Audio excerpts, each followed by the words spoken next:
Hello everyone and welcome back to another episode of Big Fat Thoughts.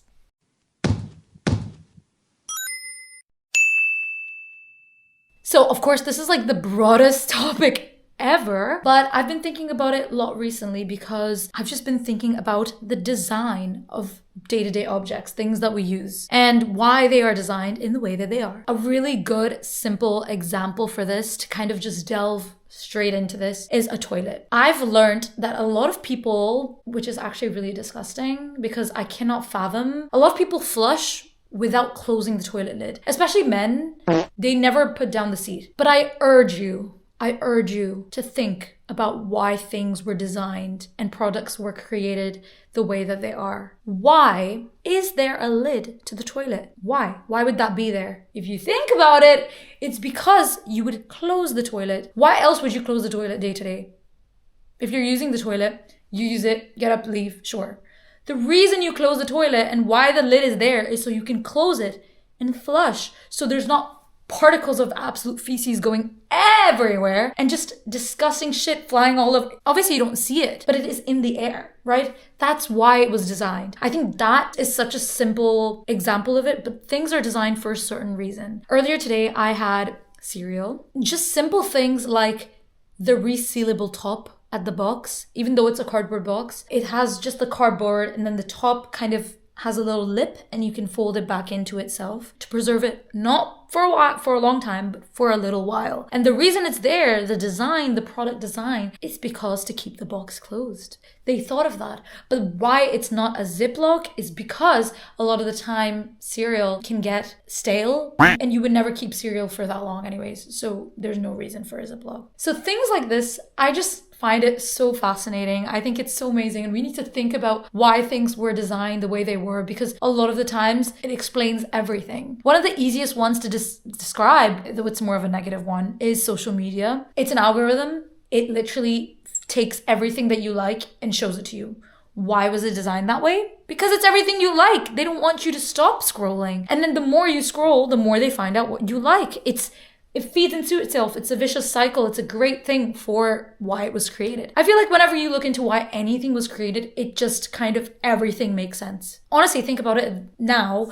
Everything exists for a reason, right? Everything on our planet is survival of the fittest. It would not be here if there was not a demand for it. It would have just died out. Even human beings, we've only made it this far because we survived, you know? So just thinking of it like that, it's actually really fun and fascinating. So this is the book I'm reading right now. I'm really enjoying it because the part one of this book kind of just explains why humans are the way they are and why we've made it this far. And it's because every gene, every trait that has not served us in some way has just been eradicated. It's extinct because we never needed it. So just thinking about things of why they've been made, sometimes, a lot of the times, it's just because it's efficiency. When it came to production, it was the easiest thing, the easiest way to make it. But a lot of the times there is functionality to these items. And another thing, a lot of the times, something that I think about is someone put in effort. Someone made several different prototypes, tested out every one, and then the one that survived is the one that we have now. So I think it's really cool. It actually makes me really grateful because imagine you having to put in the thought and effort to see how you could make each and every single thing, object you own,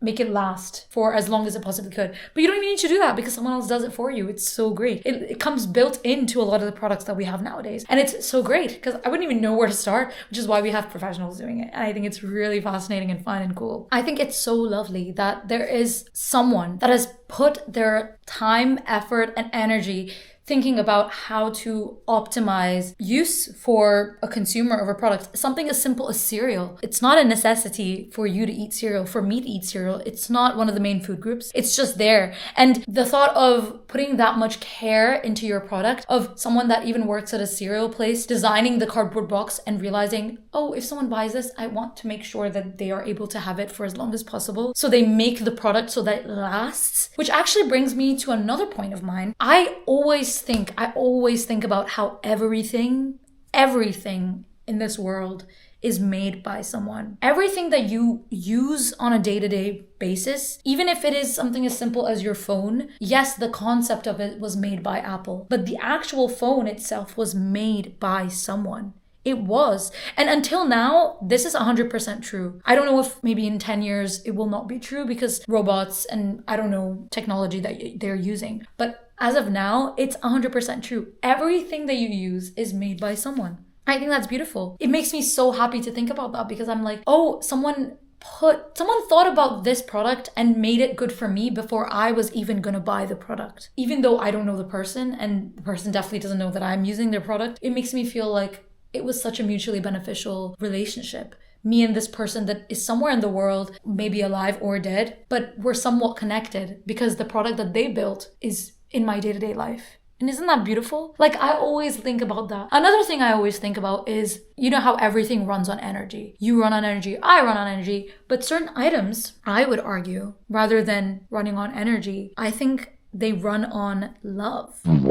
I know that sounds a bit cringe, but like, give me a second to make my point. Yes, love is also an energy. Okay, done. What? How about you have a little bit of whimsy? Honestly, I think a lot of things and a lot of items that you use on a day-to-day basis run on love. I think a really good example for this is blankies. You know how people have blankies from when they were children, well into their 20s, 30s, just as a keepsake from when they were younger. A regular blanket will never be that long lasting. I mean, when you're 23, for example, and you still have your blankie from when you were a baby, that thing is worn and torn and just a rag at that point, but you still keep it around and somehow it's still holding on to its last few threads because of the love and the significance that you pour into this item. And I think that's really beautiful as well. I think a lot of items, my bed, for example, I love my bed so dearly. Wherever I am in the world, I love my bed. My blanket always is there to comfort me. Even, you know, in those days when you're just exhausted and tired and sick of seeing the world, you just get into your bed and it comforts you. There's a sense of comfort. And it's because of the love that I've poured into my bed time and time again, just the energy of love. I'm grateful to be in my bed. It retains that love. And whenever I need it most, it gives it back to me. And I think that's so beautiful. I just love that so much. It's just so wholesome and it makes me so happy. Even certain people who have their phones, some people that have iPhone 6s in this day and age, that thing is literally not supposed to be working.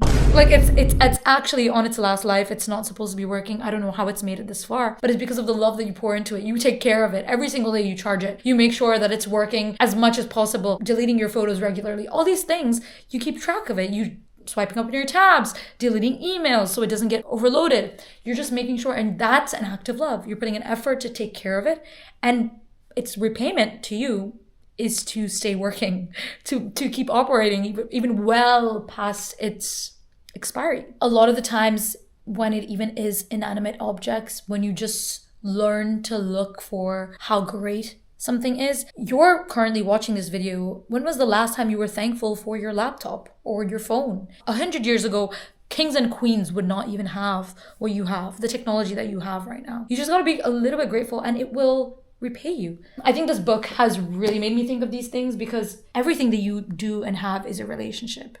My relationship with my laptop is if I threw my laptop on the floor every day, it would stop working. That's the facts, you know? Whenever you don't use an object or an item for a really long time, it withers. You would think if you just keep it, it would actually do the opposite. When you use something more often, it withers. But that's not the case. It's because when you're using it, you're showing it that you love it. You keep going back to that item and it keeps it going.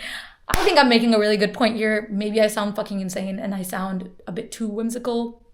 Anyways, that was just a bit of a fun, I think more enjoyable rant rather than one that makes you think in more of a doom and gloom mentality. This was more of a fun and lighthearted and just with a bit of gratitude. You got to think of everything as A, it needs love, and B, that it was made by someone for you to use. So you should be grateful to that someone and for the object because it keeps going. You know? Anyways, going back to the first point, I urge you to think about the designs of items that you love, that you use on a day-to-day. For example, that toilet one that I gave. I think that was a really good one. And I would love for you guys in the comments to give me more designs that just make sense. And we use them every single day, but we so seldom take time to realize how great they are. We so seldom take time to be grateful and verbalize that gratitude. So, yeah. Okay. I love you all so much. See you next time.